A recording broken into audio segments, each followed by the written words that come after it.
talk about Bitcoin is just talking about the legacy problems and kind of what the average person does, and both from those that are successful and those also that are not successful.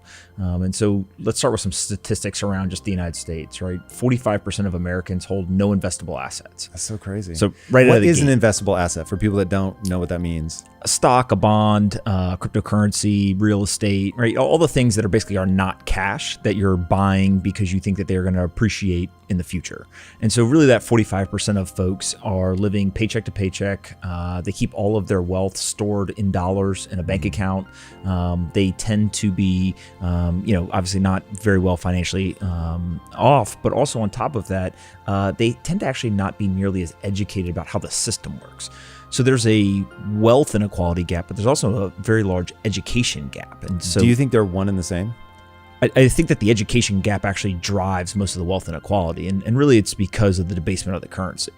That's interesting. So we'll get to debasement of currency in a second. I've made a statement that I expected to be more controversial than maybe it's become, which is, so I worked in the inner cities a lot. Yep. So I have seen firsthand up close intelligence be evenly distributed. So they can process raw data very quickly. Like You're hanging out with them, you're like, okay, you're poor, you come from a long line of poverty, and yet you're incredibly bright. Like, I am confused now as to why you haven't, been able to achieve escape velocity and get out of here. And then you realize that their frame of reference, the way that they think about things, is so detrimental because your behaviors ultimately are all that matter, right? You can think that Bitcoin is the greatest thing since sliced bread, but if you don't actually buy any Bitcoin, then you can't take advantage of the growth. And so I began to realize that, or hypothesize, I should say, that generational poverty is a frame of reference problem far more than it's a money problem. And that if you took that same person, so they're born on day one, they were born to parents that have, lived in the inner cities forever, they've struggled for generation after generation, and you bring them into a household where they're going to be educated around investing and, what the game is that you're talking about, that it's a system, it works in some kind of way. The way is predictable, and it will reward some behaviors and it will punish other behaviors, and nothing else matters. And if you do that, they will come out just fine. And so I was like, wow, this really is a knowledge gap problem. Yeah, I mean, think about if I told you to go play a game and I said, but I'm not going to tell you the rules, right? It'd be pretty hard to play the game at first, at least. Maybe you figure it out, maybe you don't, but you're obviously going to be much better equipped to play the game if I explain to you how the game works and what the rules are. And so if you think of money or finances as a game, there's really one key rule that everyone has to understand, which is the dollars will be worth less in purchasing power terms over a long period of time. That's not a negative towards the dollar. That's not a positive towards the dollar. It's just that is a fact. And we call it inflation. Yeah, and the system is built that way. And the economic argument for why it is built that way is because if I know that my dollars are going to lose purchasing power, meaning that today it costs me $2 to buy a loaf of bread, in 5 years it'll cost me $4 to buy a loaf of bread, I'm financially incentivized to either invest the money or to spend the money, but holding it is a losing proposition.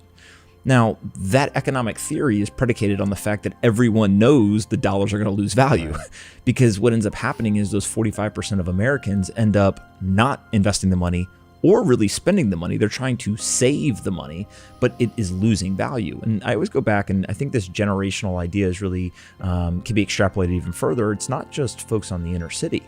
If you think back, I'm 33, you're in your 40s. If we go to our parents or our grandparents, for the most part, their financial advice was save, right? Spend less than you make. If you save, then you can make your way to financial security.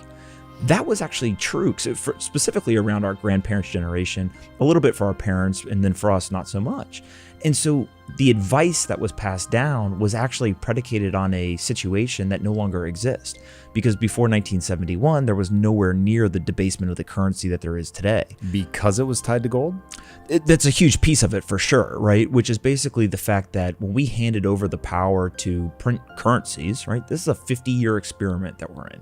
And, again, there are some very positive impacts of being able to print currency, right? You essentially are able to devalue the currency. You can pay off future debt with kind of less valuable dollars. And there's all this economic theory that... Really fast, I want to ground this in something I've heard you say before, which I think it was so simple. I was like, whoa. You said, if I have $100 in my bank account and I need 150. I can't go in and edit the database and now I suddenly have $150, but the government can. Yes. And I was like, whoa, like when you say it like that and it's like literally just somebody going into a spreadsheet, I was like, oh my God. But like if anybody puts any amount of credibility into whether they think I'm intelligent or not, to think that a guy that could build $1 billion company as of 8 months ago was imagining somebody from the government walking around with like a bag full of cash. Like that's how ignorant I was to the system. And that's exactly how people end up getting held back. I think that what's fascinating about this is not an uncommon story, right? There are plenty of people on Wall Street, et cetera, who don't understand economics, macro or micro, and also just simple personal finance things, right? This stuff is hard. And it goes back to there's nobody teaching it in school. And so you basically have two ways to learn. You can learn by doing kind of trial by fire, and some people figure it out, some people don't.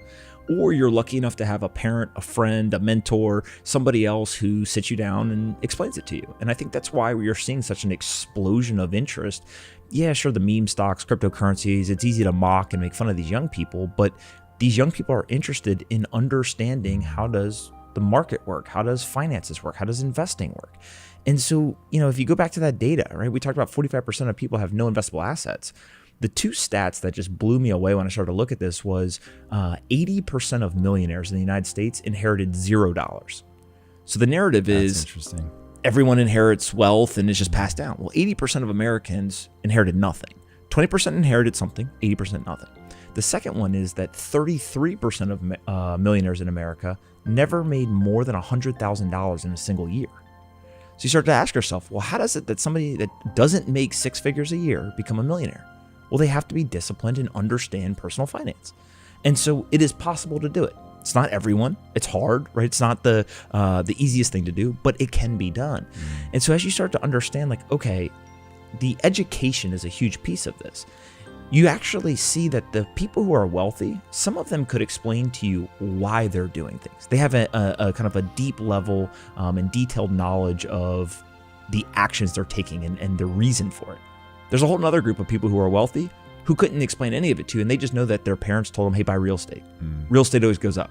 But they don't understand printing of money. They don't understand quantitative easing, interest rate. None of that stuff matters. They just did the action. And so there's a lot of paths to get to kind of the desired area, if you will. But I do think that Bitcoin specifically, what it's done for me and for other people is I have an economics degree, which is crazy because I didn't learn anything. I think Bitcoin is the only one that has an opportunity to actually kind of ascend to global reserve status and end up being the superior monetary form. But when it looks at the technology, I think that there's going to be massive competition on that. So if you look at the technology side of it, where you're not talking about monetary asset, you're actually talking about a technology asset, it would be like saying you're an iOS maximalist or you're a, Python maximalist, right? Depending on the language or the platform or whatever. So I think that you've got to be able to separate out and say, Bitcoin is competing with fiat currencies for store value, medium of exchange, etc. And really fast, fiat just means it's government backed. Just government backed and basically they control it. So the key definitions here are a fiat currency versus, let's call it, sound money. All sound money is basically something outside of the system and something that people can't create more of. And so if we look over the last 12 years or so, Bitcoin's purchasing power, and all purchasing power means is how much does it cost to buy, a good. The purchasing power has appreciated. It's increased. So all of the expenses around you, all the physical items that you buy have gotten cheaper and cheaper. So it used to cost me 1 Bitcoin to buy a loaf of bread. Now it might cost me 0.0001 Bitcoin to buy a bread. Okay, that's pretty interesting. The dollar's the opposite, right? It costs me more dollars to buy the bread. So everything's getting more expensive around me. And so ultimately... Hold on. Like that's so basic and so game-changing to understand. So you've done a mental switch where you now denominate emotionally in Bitcoin, aka Satoshis. And I haven't yet. Do you mind saying again the cost of loaf of bread compared to dollar versus Bitcoin? So if I denominate my life in dollars, and let's say I buy a loaf of bread today and it's $2, 5 or 10 years from now, that loaf of bread may cost me $3, $4, $5, depending on the rate of inflation. If I denominate my life in Bitcoin, and today, let's say that it cost me 1 Bitcoin for a loaf of bread, In the future, it will cost me less than 1 Bitcoin. So it'll actually become cheaper for me to buy, because every asset, when you think of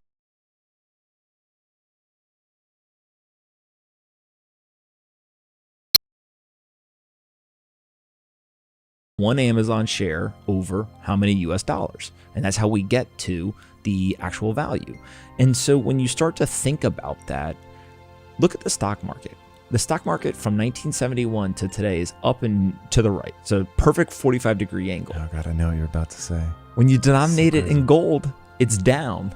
That's since nuts. 1971. If you denominate it in Bitcoin since 2009, 2010, it has crashed aggressively. Bitcoin has been the best performing asset, but that's because it's denominated in dollars. And so ultimately what we're watching an entire generation of people wake up to this fiat currency kind of fiasco. And there's a famous, I think it's Henry Ford quote where he said, if people understood how money worked, there would be riots in the street before morning. And it's simply, again, it goes back to that education gap. And so the 55% of people who hold investable assets, whether they understand why or not, they're actually benefiting from this. And so it's important to remember that I don't think there are nefarious or malicious intentions or, let's screw people at the bottom of the totem pole. In fact, sometimes it's actually the exact opposite. But the system is working as designed. It's a feature, not a bug. Mm-hmm. And the reason why that's important to understand is because the system is not going to change, right? You and I are not going to be able to convince anybody to do anything different. They're going to do what they're going to do because that's the way the system is built. But what you can do is you can change the way that you're positioned. So you have a choice. I can either suffer at the hands of this system, or I can flip around to the other side of the table and I can benefit from the system.